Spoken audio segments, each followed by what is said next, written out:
How do you craft an environment where people are likely to succeed?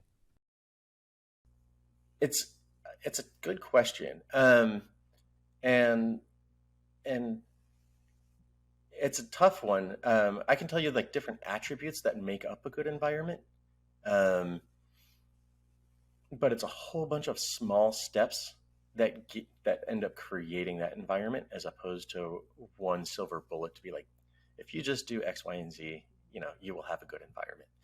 Um, and I can tell you some of the things that were very conscious decisions early on in the companies and the teams that I've worked with, and that I found uh, create these things. One of them is um, you you have to pick the values that you're trying to emphasize and invest in those early. And one of the things that I really valued was creating a diverse team. I'm a big believer in good ideas come from lots of different backgrounds, and so in order to be able to get the best out of a team, you need to be able to have those lots of different backgrounds on your team.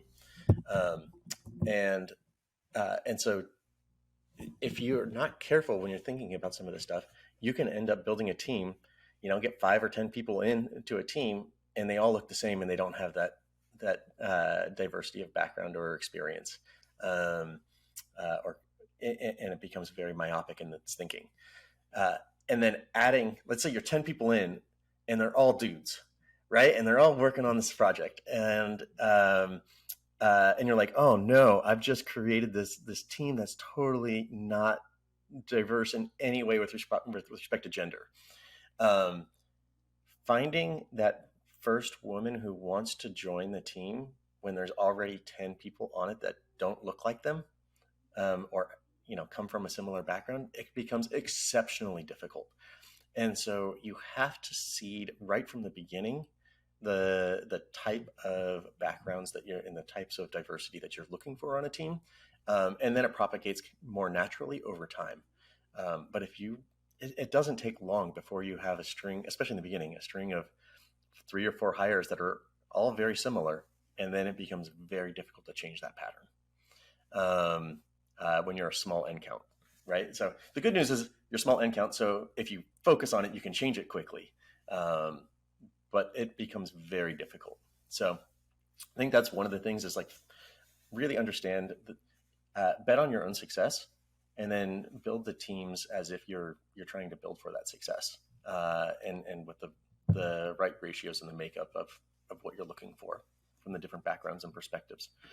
Um, I think the other thing is you got to believe in your people. This is a little bit cliche, and I know a lot of people say it, but you got to hire better than yourself.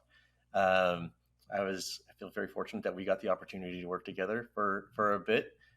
In many respects, I think that you're way better than I am, and it was an honor to be able to work with you, Well, and I learned a thank whole you. bunch from you. It was an So honor both directions. But so I think it's you got to find where your weaknesses are, and you got to hire better than yourself, and then you got to empower those people, and you got to really listen to them, because otherwise you've just wasted an amazing hire. So um, that sense of autonomy and empowerment, I think, also fuels a culture of people feeling like they can really own their own destiny.